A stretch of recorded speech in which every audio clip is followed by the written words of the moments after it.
Boa noite, meus queridos. A palavra do Senhor nos diz: alegrei-me quando me disseram, vamos à casa do Senhor. Amém. Que privilégio é para nós estarmos esta noite aqui para prestar culto ao nosso Deus, o qual servimos com coração, com mente e com toda a energia que temos. Amém? Amém. Aos que não estiveram aqui presentes pela manhã, vou tirar somente um minutinho, porque muitas vezes as pessoas não sabem quem que é o palestrante. Você não esteve presente, não vou entrar em detalhes total, senão que eu sou um presbitério, sou um missionário ordenado presbiteriano por uma organização norte-americana que se chama Presbyterian Evangelistic Fellowship, pefministry.org, e nós estamos localizados em Bristol, na cidade de Bristol, no estado de Tennessee, a qual onde que eu também tive o privilégio de estudar no estado de Tennessee, em Chattanooga, Tennessee, também em Pottersville, no norte de Nova York, e também em Clearwater Christian College, faculdade de teologia em Clearwater, Florida. Eu sou residente nos Estados Unidos há 45 anos, sou casado com a dona Nádia, tenho 4 filhos, tenho 11 netos e tenho um no forno que nasce essa semana. Interessante que o meu segundo neto, o nome dele é Caleb. Ele veio para multiplicar a família dos Tabernari em grandes números. Tem 6, mais um no caminho, e ele não tem televisão. Meus queridos, é uma grande honra, um grande prazer. Quero agradecer ao pastor Alexandre por esta tremenda oportunidade de ceder o púlpito. Eu estive com vocês, com a comunidade, há 12 anos atrás, quando se encontrava ainda na rua Major José Inácio. Estive com um palestrante, Dr. Jack Arnold, que eu trouxe dos Estados Unidos para fazer seminário. Eu estou no Brasil, eu sou residente, como disse, nos Estados Unidos, mas eu fico 5 meses no Brasil. E eu trabalho intensamente nesses 5 meses que eu estou aqui. O ano passado eu tive o privilégio de estar em 45 igrejas com 150 palestras. Isso em 5 meses. Esta viagem estamos numa mais ou menos 40 igrejas e aproximando uma média de 130 palestras. Então é um trabalho intenso que fazemos neste grande Brasil, de Belém do Pará a Santa Catarina. Essa semana que vem agora estou indo a Itapema, Santa Catarina, fazer um seminário na IPB, Igreja Presbiteriana do Brasil, em Itapema, Santa Catarina. Retorno, fico em São Paulo uma noite, embarco e vou a Belo Horizonte, onde estarei na 4ª Igreja Presbiteriana, sexta, sábado e domingo da próxima semana. Retorno a São Carlos, estarei ministrando na Igreja Batista de Raízes, terminando essa jornada de 5 meses aqui no Brasil, e retornaremos. E dentro da graça, pastor, sem promessas falsas, e o Senhor permitir, talvez possamos voltar o ano que vem, quando eu chego aqui no Brasil em abril, e dar continuidade a esses estudos relacionados com a família. E também estou vendo as paredes aumentarem, a necessidade de evangelização, a necessidade do crescimento da igreja. Como mencionei esta manhã, a Igreja de Cristo, meus queridos, não é um clube. Nós temos um mandato: ides e fazeis discípulos de todas as nações. Começando aonde? Em São Carlos e regiões, para não falar de Jerusalém, Judéia, Samaria e outras partes do mundo. Meus queridos, é realmente uma honra e um prazer. Esta manhã nós estivemos falando um pouco relacionado com a família na arte de comunicações. É apenas que não puderam estar presentes.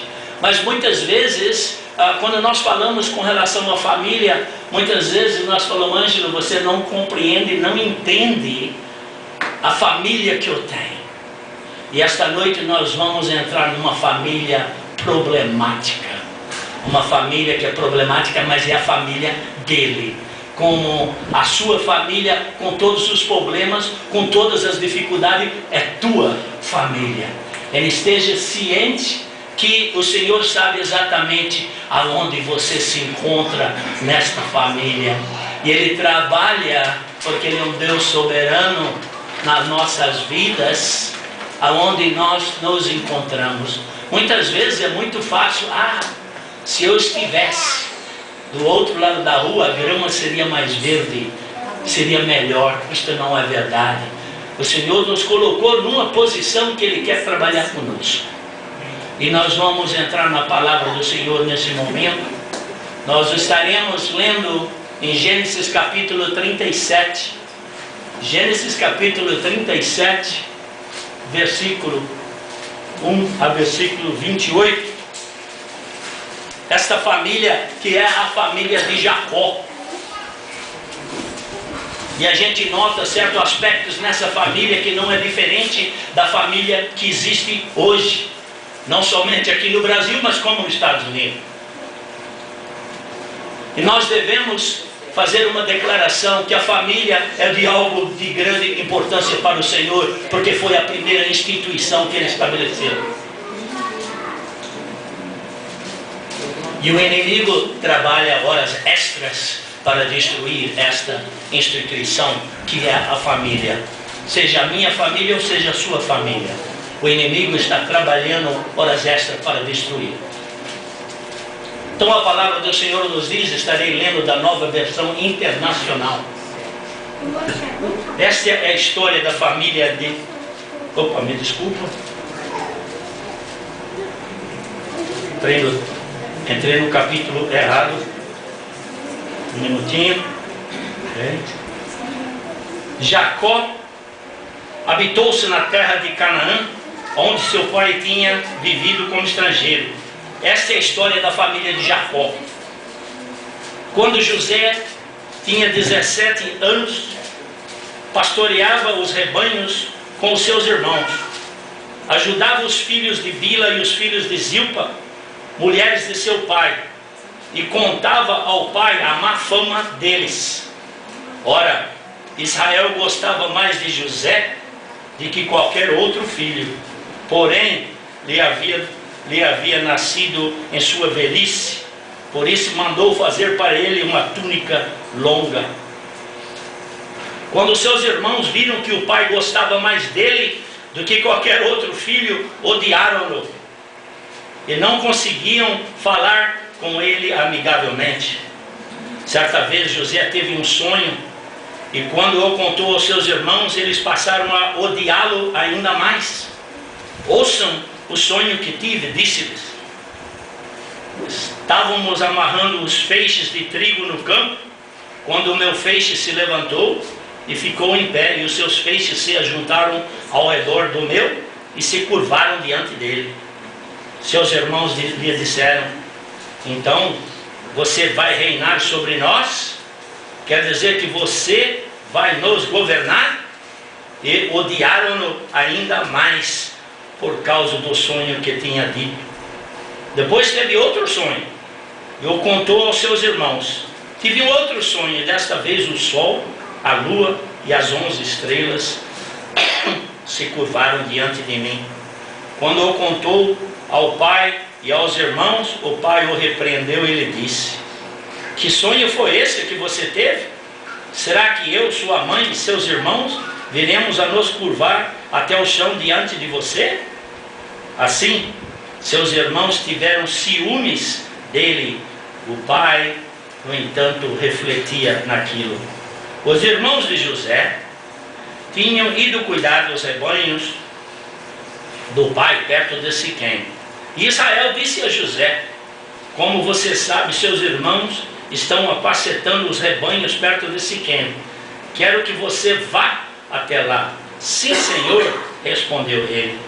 Disse-lhe o pai: vá ver o que está bem com os seus irmãos e com os rebanhos, e traga-me notícias.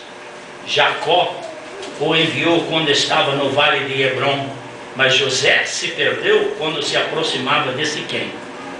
Um homem o encontrou vagueando pelos campos e lhe perguntou: que é que você está procurando?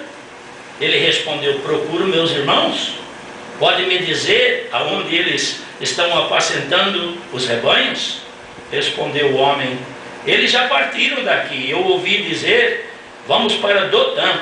Assim, José foi em busca de seus irmãos e os encontrou perto de Dotã. Mas quando eles ouviram de longe, e antes que chegasse, planejaram matá-lo. Lá vem aquele sonhador, disse um deles. E agora? Vamos matá-lo e jogá-lo num desses poços. E diremos que um animal selvagem o devorou. Veremos então o que será dos seus sonhos. Quando Rúben ouviu isso, tentou livrá-lo das mãos deles, dizendo: não lhe tiremos a vida. E acrescentou: não derramem sangue, joguem naquele poço no deserto, mas não toquem nele. Rúben propôs isso com a intenção de livrá-los e levá-lo de volta ao pai. Chegando José, seus irmãos lhe arrancaram a túnica longa, agarraram e jogaram no poço, que estava vazio e sem água. E ao se sentarem para comer, viram ao longe uma caravana de ismaelitas que vinham de Gileade. Seus camelos estavam carregados de especiarias, bálsamos e mirra, e eles levavam para o Egito. Judá disse então aos seus irmãos: que ganharemos se matarmos o nosso irmão e escondermos o seu sangue? Vamos vendê-lo aos ismaelitas?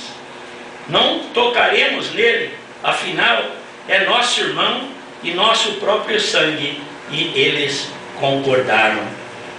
Quando os ismaelitas de Midian se aproximaram, seus irmãos tiraram José do poço e o venderam por 20 peças de prata aos ismaelitas. Meus queridos, esta é a palavra do Senhor através desse capítulo de 37 de Gênesis que Moisés nos dá. Vamos orar nesse momento. Pai do céu, quero lhe agradecer nesse momento, Senhor, pela tua santa presença. Pai, agradeço pela tua santa palavra. Peço a ti nesse momento, através do seu Santo Espírito, que venha, Senhor, mexer com as nossas mentes, que venha mexer com os nossos corações, Senhor, que possamos ser transformados pelo poder do teu Santo Espírito. Que a tua palavra, Senhor, tenha preeminência no nosso viver e o seu nome seja glorificado em nossas vidas. Pai, peço a ti que venha visitar cada coração. E tu sabes, porque tu és um Deus soberano, conhece e sabe as nossas necessidades, é onde nós nos encontramos hoje, aqui neste local. Pai, fale conosco. É o que eu peço, em nome de Jesus. Amém, amém. Meus queridos, esse capítulo 37 de Gênesis é uma história em si. Nós sabemos que é uma história de Jacó, filho de Isaac, neto de Abraão. E Jacó tem 12 filhos.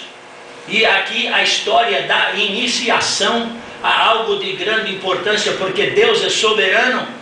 Ele opera dentro de famílias e muitas vezes nós não compreendemos como é que a mão do Senhor trabalha adentro do lar.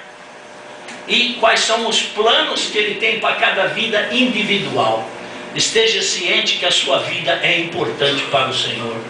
E os propósitos dEle, se você tem um chamado na sua vida, será realizado com a sua permissão, porque Deus é soberano e Ele controla e Ele comanda sobre tudo e sobre todos. E aqui nós temos uma história. Nós temos o Jacó, nós temos um homem de Deus, mas porque ele é um homem de Deus, ele é um pai. E porque ele é um pai, ele é caído da graça, como todos nós somos caídos da graça. Às vezes nós fazemos certas coisas dentro das nossas vidas que nós paramos para começar a coçar a cabeça. Mas que barbaridade, como é que pode ser isso? Ponto número 1. Se você é um pai e você tem mais do que um filho, você não quer fazer cópia de Jacó. Ele mostrou algo que nós como pai e como mães não devemos fazer nas nossas famílias: dar tratamento preferencial a um filho acima de outro. Note que Jacó escolheu um dos seus filhos José para fazer um tratamento especial e construiu e mandou fazer para ele uma túnica colorida.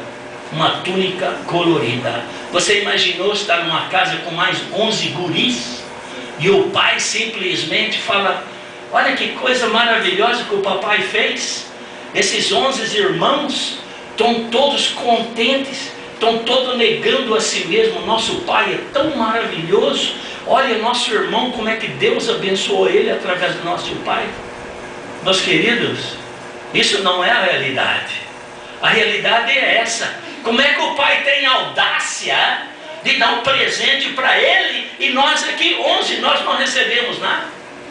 E o que é que acontece dentro de uma família quando existe este tratamento especial ou preferencial para um filho sobre o outro?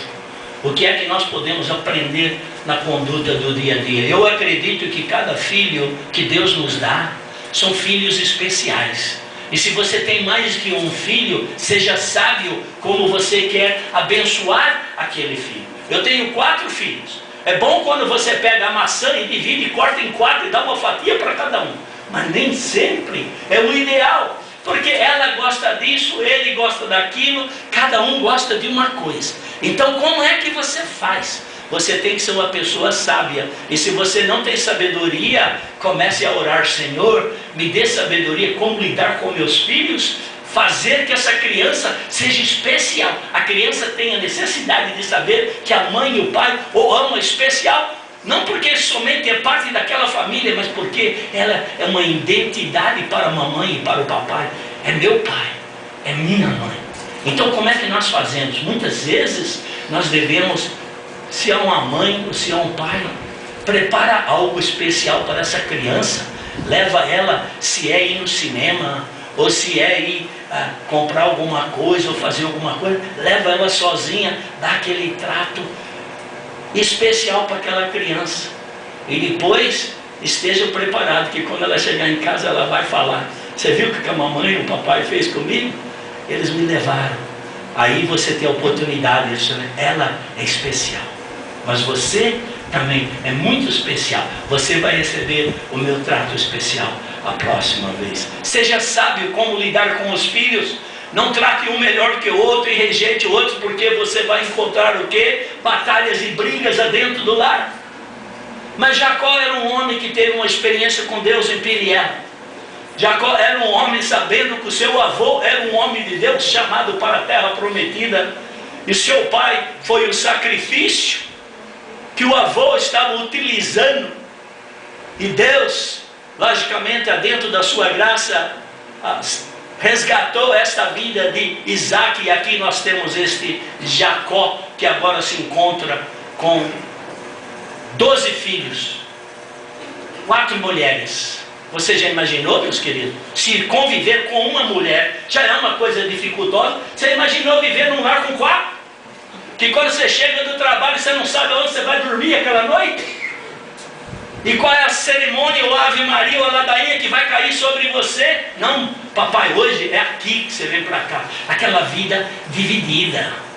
É um problema constante de divisões nessa família. Mas Deus trabalha até mesmo dentro das dificuldades dessa família, porque Deus é soberano e Ele tem um plano especial para esta família de Jacó. Note que as experiências de Jacó que ele teve com o Senhor é algo que ele está refletindo na vida de todos os filhos. E a verdade é que José, 17 anos de idade, era um jovem que tinha algo para oferecer que o pai, dentro da tua sabedoria que o Senhor estava lhe dando, ele estava observando. Você já imaginou viver numa casa, você tem 17 anos, e o seu pai coloca você em comando para você observar os seus irmãos mais velhos e o comportamento? O papai está sempre dizendo, versículo 2, ele diz: vá e traga a reportagem dos seus irmãos.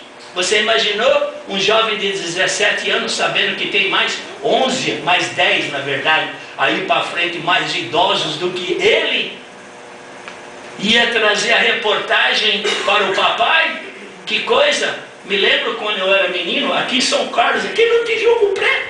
Eu lembro que eu tinha 2 irmãs, e a dona Francesca, minha mãe, ela falava assim: as suas irmãs vão sair com os namoradinhos delas aí, e eu não quero que elas saiam sozinhas, eu quero que você saia com elas acompanhando.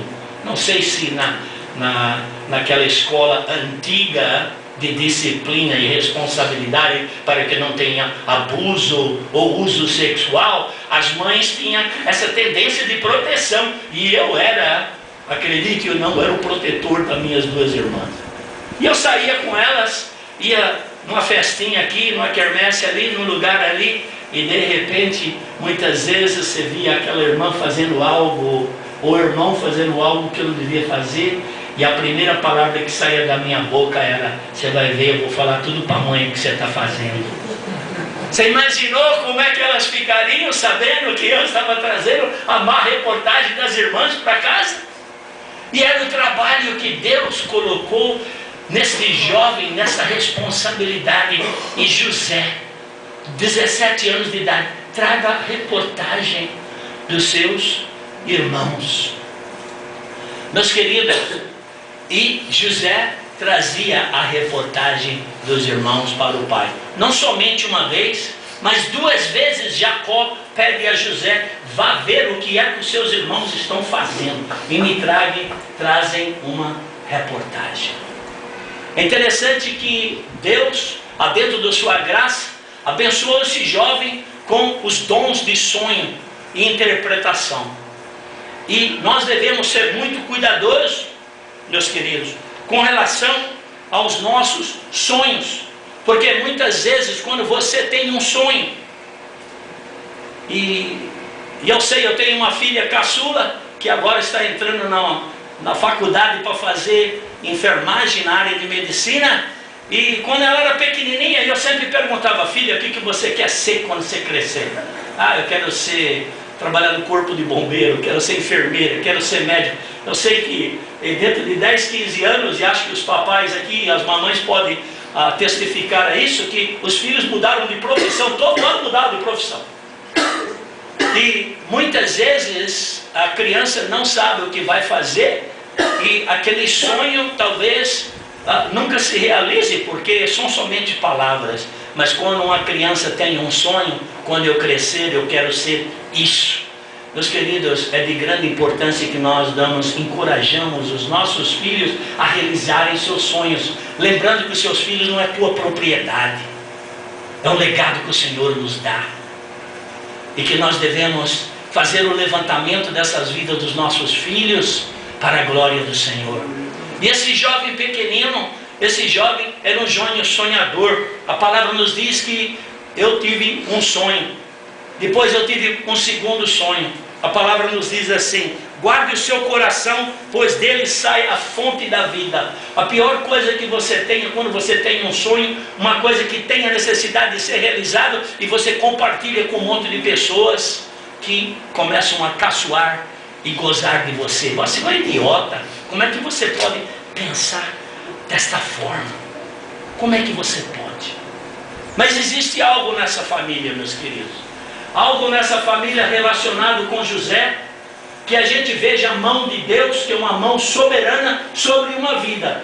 Porque seria muito fácil José enterrar os seus sonhos, enterrar os seus sonhos e deixar por isso. Não, Deus tem um propósito específico para essa vida. Vocês notam que nessa família não é uma família que muitas vezes nós queremos, uma família que existe amor, existe o carinho, existe a consistência do abraço, do beijo, e que você se sente querido no calor dos seus irmãos. Não, meus queridos.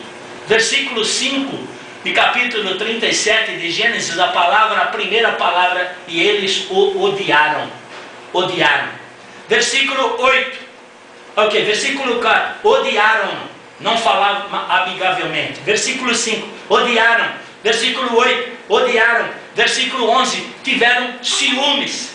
Versículo 18, matá-lo. Versículo 20, matá-lo. O fermento da alma é simplesmente o que o serviço do fermento faz. ele tem uma tendência de aumentar a massa. E o pecado cultivado tem uma tendência de trazer o quê? Nada mais, nada menos que a destruição.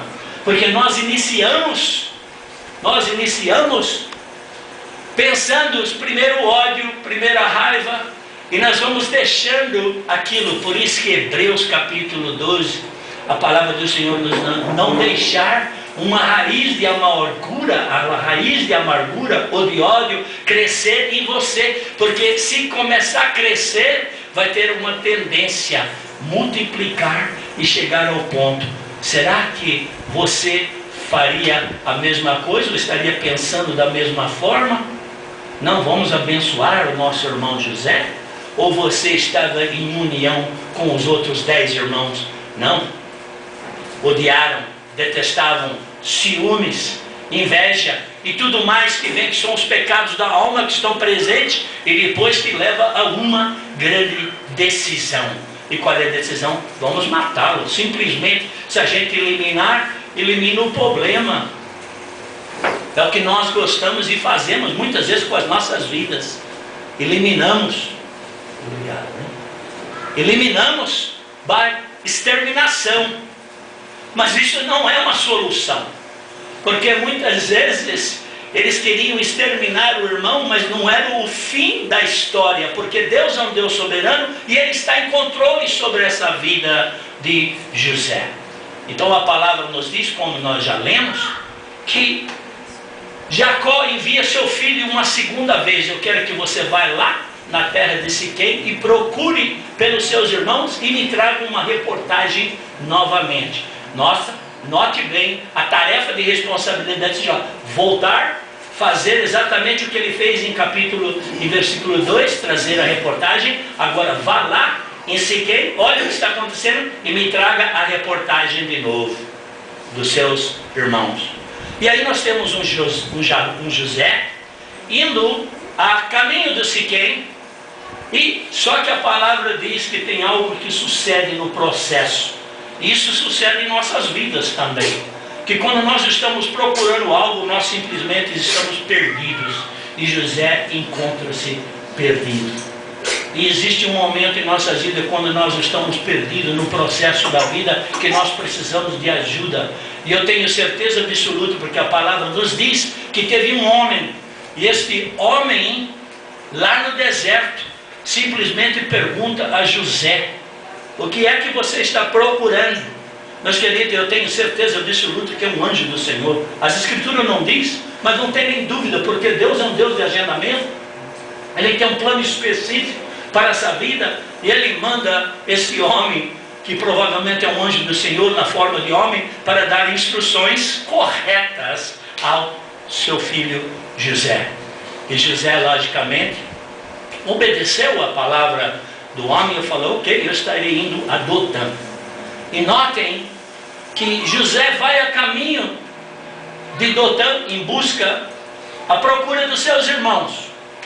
Só que de longe eles viram seus irmãos e já deram a primeira palavra. Aí vem o caçoador. Já começam tudo de novo. Aquela raiva, aquela ira é uma coisa que não se elimina, porque não existe o que? A confissão. Quando nós confessamos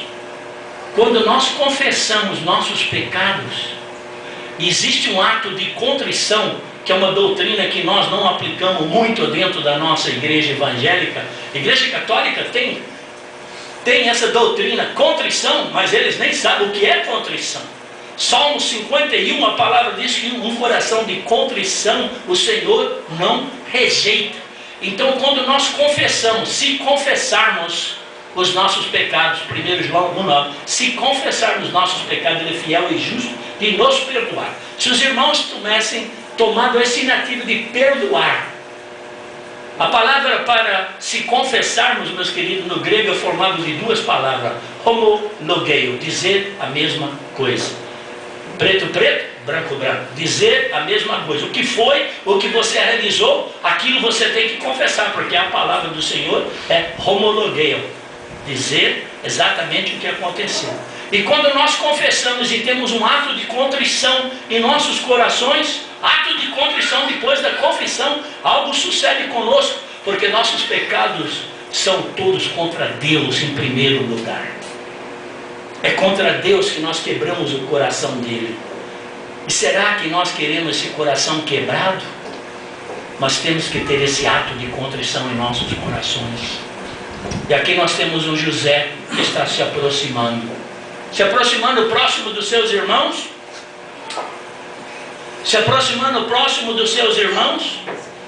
para saber o que estava sucedendo, o que estava acontecendo. Mas algo sucede no processo. Meus queridos, é inevitável, muitas vezes é inevitável na vida.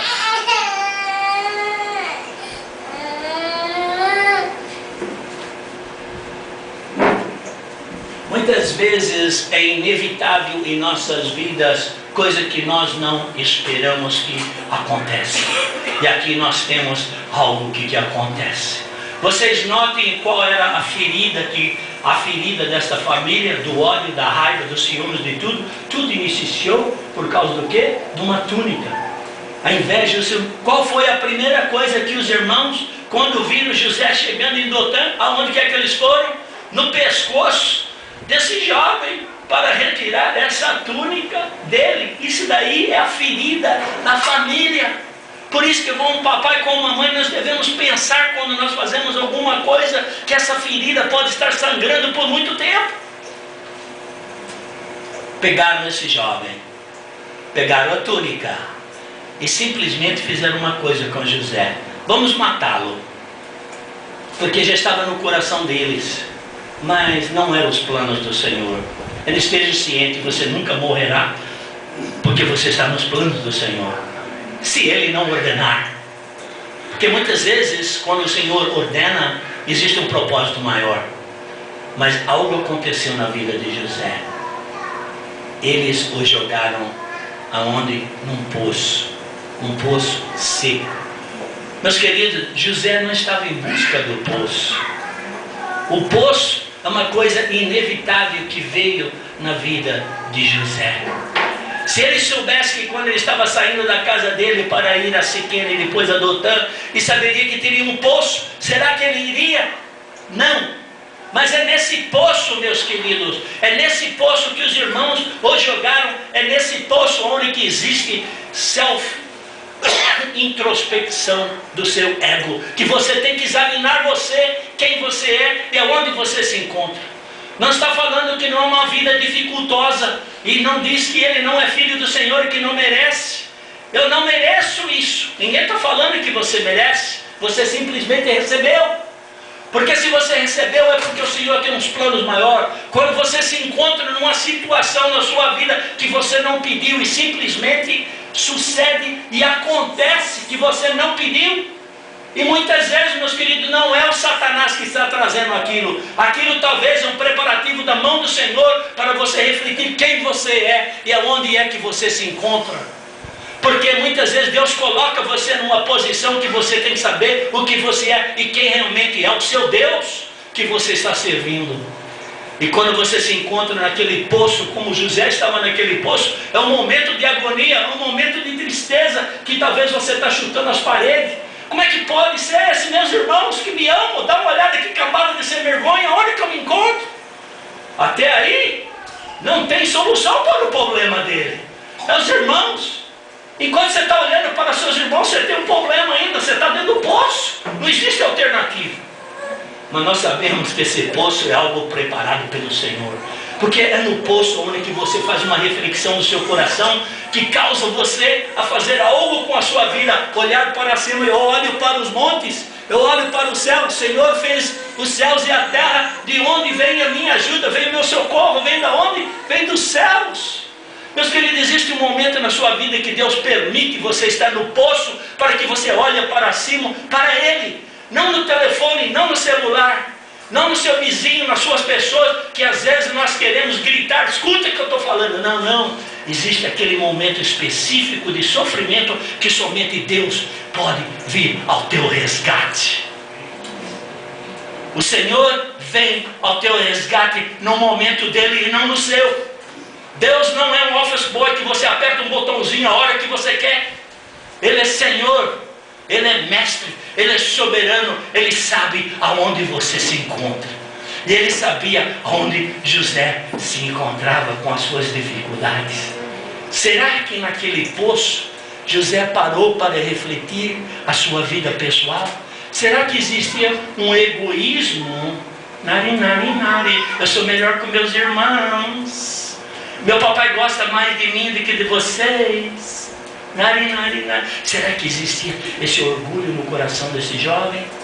Que ele teve que negociar essa situação perante Deus? E Deus, dentro da sua graça, porque Ele é soberano, nada acontece por acidente. Vocês notem que ele ficou naquele poço, e a palavra nos diz que os irmãos sentaram para comer, fizeram um jantar, fizeram a maior festa, não estão nem se preocupados com José, que está lá naquele poço, provavelmente chorando, chutando as paredes, ou ao contrário. Senhor, o que é que está acontecendo com a minha vida? Eu não entendo os teus planos.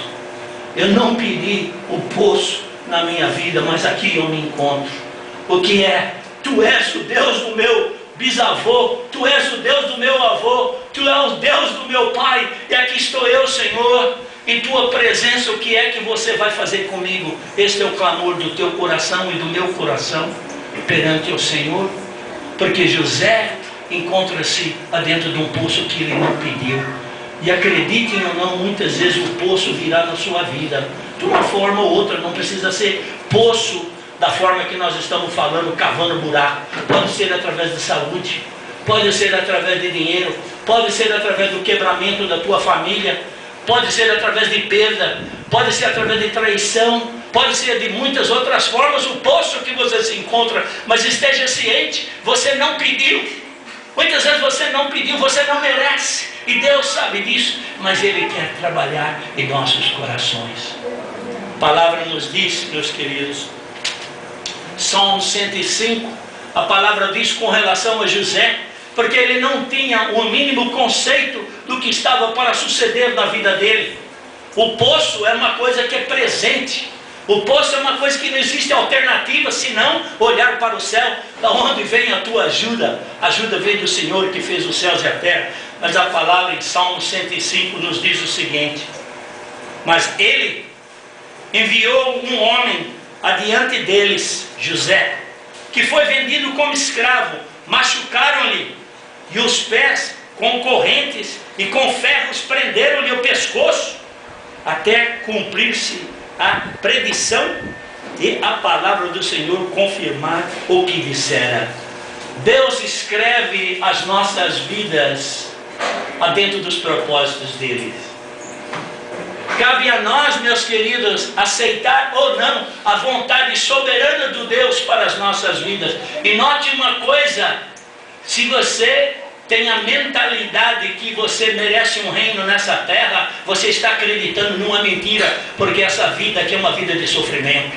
Sofrimento é essencial na vida do crente para limpezas de impureza.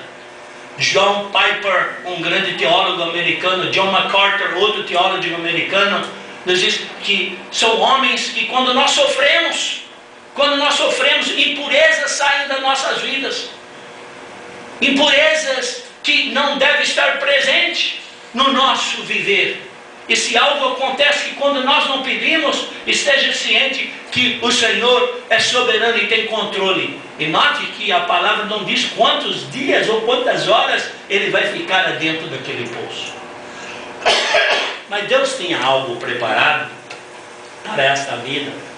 Essa vida específica, essa vida especial de José dentro dessa família, que ele pensava que todos me amam aqui, que não é verdade. E se você examinar a sua vida e a sua família, você chega à mesma conclusão, que tem pessoas dentro da família que te detestam, principalmente se você é crente e eles não. Eles te detestam, porque existe a inveja, os ciúmes, a raiva e tudo mais. Eu sei porque eu sou essa experiência. A minha família é tudo família de ímpios. E eles não olham para mim falando assim, olha que bênção o Senhor utilizando nossos irmãos para a glória do seu reino. Não, não. Aquilo ali, meus queridos, é uma ferida no olho deles, porque todas as vezes que eles olham para mim, eu sou um reflexo da vida do Cristo vivo, que tem que ser uma vida pura, e que Deus tem que ser glorificado através do meu viver. E quando existe o pecado, existe a vergonha, e é exatamente onde que eles se encontram. Mas José estava numa família que o povo era um povo que acreditava em Yahweh, Jeová, Deus de Israel. E ali dentro daquele sofrimento, e Deus é um Deus soberano, Ele ordena a chegada e a passagem desses ismaelitas. Não é acidente que ele está naquele poço. Aquele poço é somente um lugar de espera para algo que Deus vai fazer na vida dele. E muitas vezes nós pensamos, puxa vida, Deus me resgatou, Ele me tirou desse poço, e agora eu sou escravo. Você já imaginou? Você perdeu a sua família todinha, o amor do seu pai, que ele sabia que o pai dele amava ele, a mãe, os irmãos. Ele perdeu tudo que ele tinha e foi vendido como escravo. É uma vida dificultosa, é uma vida de dor. Mas a vida de José não é o término, é a iniciação. E note uma coisa, meus queridos, note uma coisa. José foi para o Egito, e ele ficou trabalhando no Egito com o Potifar, e de repente ele encontra-se numa situação que apareceu um outro poço na vida dele que ele não pediu, porque ele era um homem justo, ele era um homem de Deus, mas é inevitável que ele foi e recebeu o quê? 2 anos de cadeia por algo que ele não fez. É justo isso? Não é justo, mas Deus é soberano, porque aquela vida está sob controle dele. Existe o sofrimento? Existe o sofrimento naquele momento. 2 anos dentro de uma prisão no Egito, porque Deus ainda estava preparando e trabalhando naquela vida. A sua vida, meus queridos, e o seu sofrimento é um mandatório do Senhor para o tempo ordenado por Ele, e não pelo que nós pensamos.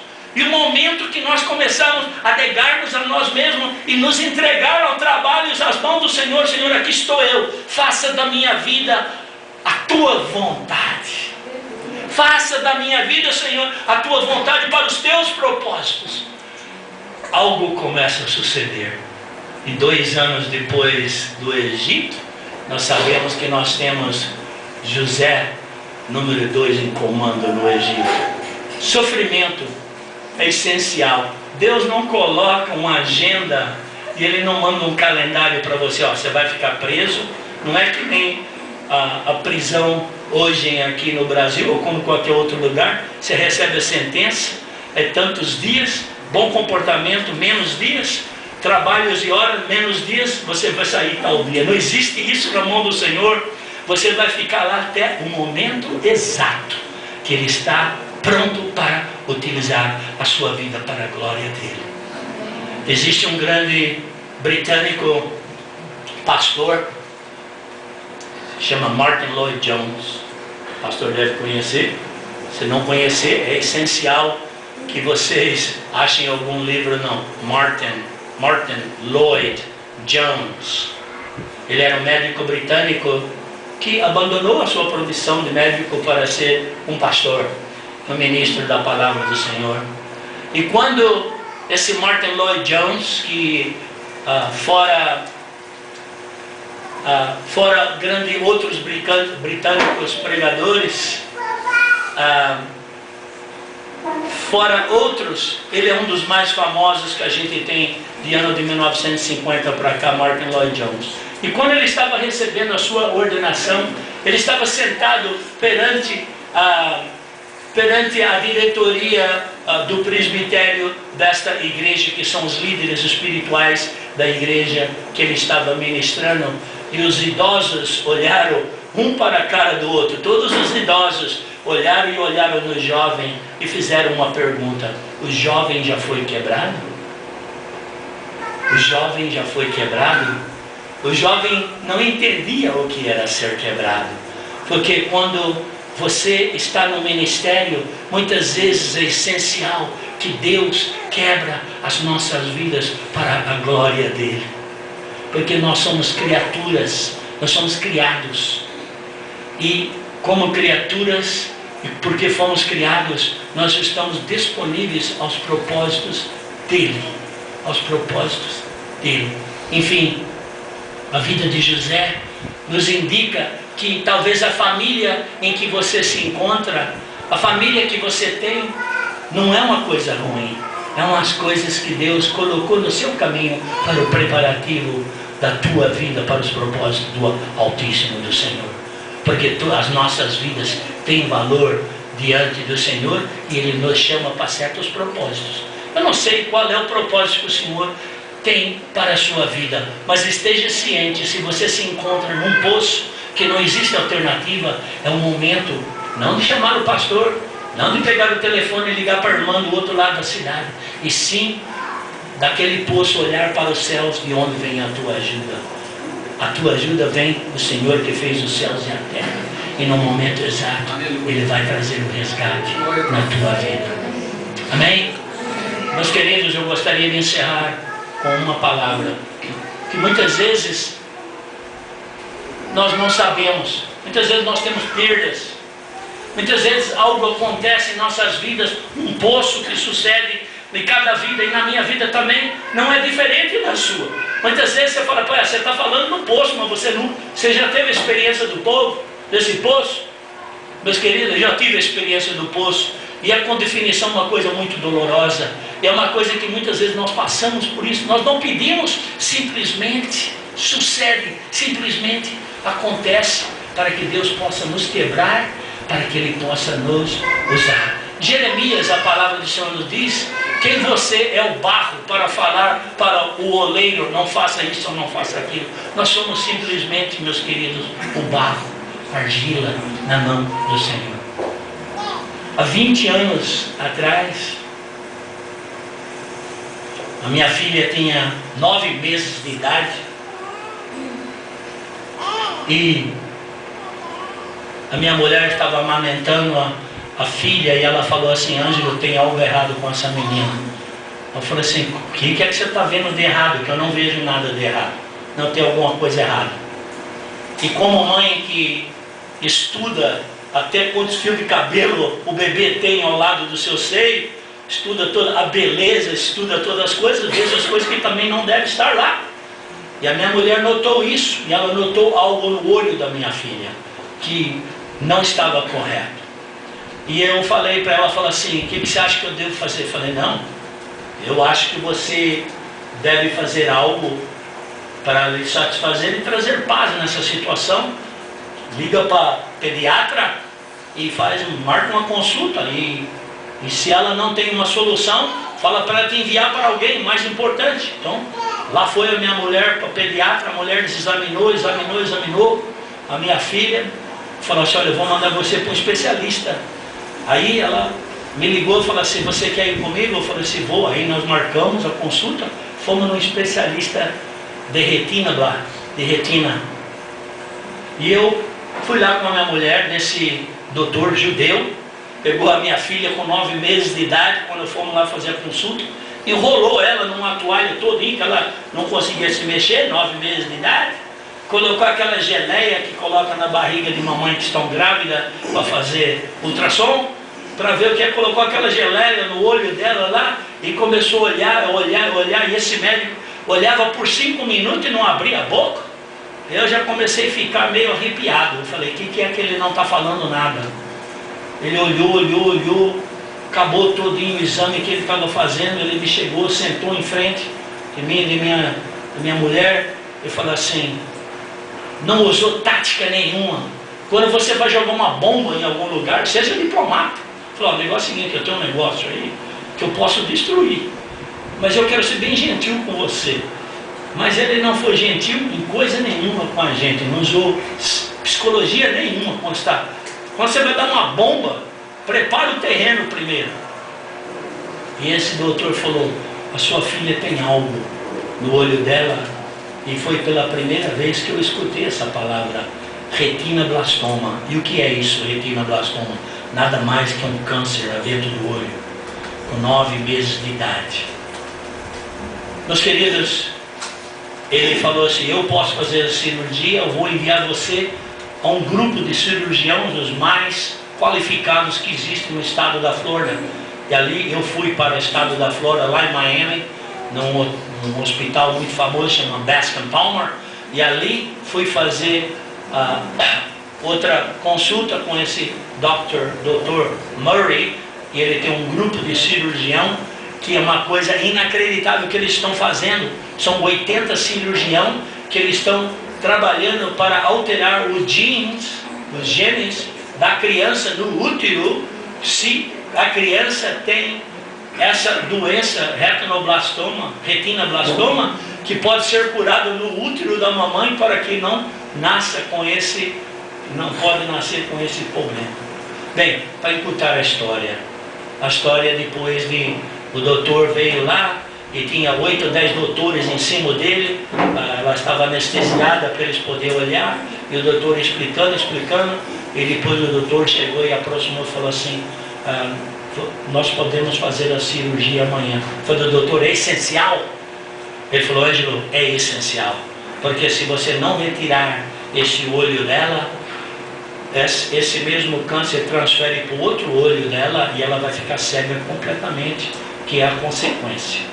E se ela entrar no outro olho, automaticamente entra no nervo óptico, que entra no cérebro e mata. É o terceiro tipo de câncer que mais mata a criança. Primeiro, leucemia, e esse é o câncer número 3 que mais mata a criança. Bem, para encurtar a história, o doutor falou: Ângelo, eu quero que você saiba que não é o fim da vida da sua filha. Ela vai ver ainda com um olho só 80%. Nós falamos de 2 olhos para poder 100%. Ela com um olho só vai ver 80%. Não vai impedir ela de nada, de escola, de esportes, de dirigir, de tudo. Não vai impedir nada. Mas isso não pode ficar desse jeito. Tem que ser eliminado. Enfim, meus queridos, ela recebeu a cirurgia. Naquele dia, quando nós voltamos, tivemos que voltar para fazer a cirurgia. Essa minha filha, quando voltou da sala de cirurgia, ela chorava 4 horas em seguida, chorando. E eu, como pai, chorando. Mas só que a minha dor não era somente uma dor de perda. A minha dor é uma dor mais profunda do que essa, que eu sou filho. Senhor, como é que pode tu, Senhor, meu Deus? Essa minha filha não sabe o que é pecado, ela nunca pecou. Eu, Senhor, mereço perder não um, mas os 2 olhos. Por que a minha filha foi perder esse olho? Senhor, por que não eu? E esse olho, essa perda, eu chorei por 4 dias, 4 horas naquele momento, mas aquele não foi o final da minha vida. Por 14 dias eu chorei perante ao Senhor.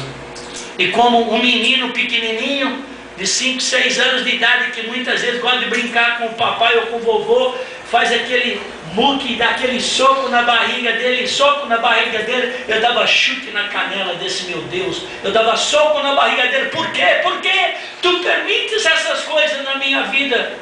Ela não conhece o pecado, Senhor. Porque esse poço na minha vida, Senhor, eu não compreendi, eu não entendi. Mas eu lastimei, eu chorei perante o Senhor 14 dias em seguida, com o meu coração totalmente quebrado, porque eu sou filho, eu quero uma resposta. Por que, papai? Por que, papai?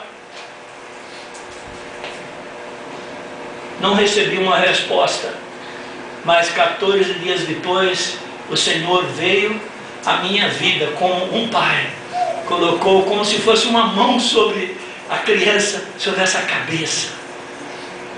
Ele tocou no meu coração, Ele tocou na minha vida e falou palavras que são auditivas para mim até hoje. Filho, eu tirei, foi somente o olho dela, eu podia ter tirado a vida dela. Ame-a. Sabe o que aconteceu naquele momento? 500 quilos subiu, saiu de mim. Hoje eu estou falando para vocês, meus queridos, como simplesmente um fato. E porque eu amo a minha filha, porque eu recebi essa voz de comando de amar a minha filha, e isso não impediu a minha filha de fazer nada, que ela é boa estudante, ela dirige, ela pratica esporte e tudo mais. E se um dia vocês olharem na cara dela, você nem sabe se ela tem um olho falso, porque ela tem uma prótese que são igualzinha. Eu levei ela no médico, o médico não sabia qual que era o olho verdadeiro e qual que era o falso. Enfim, isso são formas muitas vezes que nós não pedimos nesse poço, mas que é essencial, essencial em nossas vidas para nos quebrar. Eu tenho certeza absoluta que quando o Senhor me quebrou com relação a isso, isso me levou a um potencial maior para servir o Senhor. Essa é uma das razões pela qual eu encontro-me no ministério. Amém? Amém. Esteja ciente, o seu poço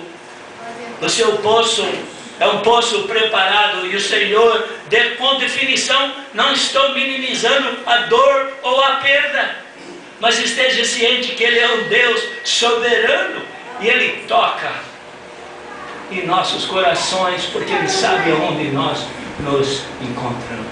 Amém? Amém. Vamos orar.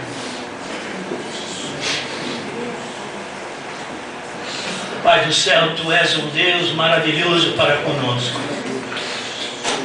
Muitas vezes, Papai do céu, nós não compreendemos, Senhor, como é que Tu opera em nós. Pai, peço a Ti, nesse momento, lá dentro da Tua graça, que nós temos irmãos ou irmãs que aqui se encontram em sofrimento, porque esse poço é inevitável para o nosso crescimento. Esse poço causa dores, causa perdas, causa reflexão. Pai, peço a Ti que continue, Senhor, revelando os Teus planos para cada um dos Teus filhos que aqui se encontram. Não existem perdas, porque Tu és um Deus, Senhor, de propósito para com as nossas vidas, porque Tu és um Deus soberano. Queremos, Senhor, que Tu sejas soberano nos nossos atos e na nossa vida. Pai, peço a Ti que venha trazer o conforto necessário onde existe essa dor, onde existe essa lástima, onde existe essa perda, que Tu és o nosso Deus. Tu és o meu Deus. Pai, que possamos, Senhor, no nosso crescimento, e que Cristo seja formado em nós, Senhor. E que Tu seja glorificado em nossas vidas e na vida da Tua Santa Igreja.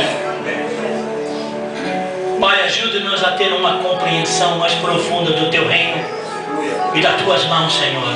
Como é que Tu opera? Peço a Ti, Senhor, que continue dando sabedoria ao pastor Alexandre, que aqui ministra, que traz a Tua palavra, que seja edificante, seja construtiva, seja verdadeira e fiel aos Teus princípios. A Tua esposa, Senhor, que seja uma mulher de oração e suporte ao Teu grande marido, Senhor. A cada família que aqui está presente, Senhor, que nós sabemos que existem dificuldades lá dentro do lar, que existe o ódio, existe a raiva, existe o ciúme e até mesmo aquele desejo de matá-los. Mas é a nossa família. Ajude-nos, Senhor. Peço a Ti, somos pessoas necessitadas. Pedimos que a presença do Teu Santo Espírito venha trazer o conforto que precisamos. E causa nossas vidas para mover de acordo com os Teus princípios e a Tua vontade. Pai, realize os Seus sonhos em nossas vidas. E ajuda-nos a ter a confiança que Tu és o nosso Deus. Continue falando conosco. É o que eu peço, é o que eu imploro, Senhor, em nome de Jesus, nosso Salvador. Amém. Amém.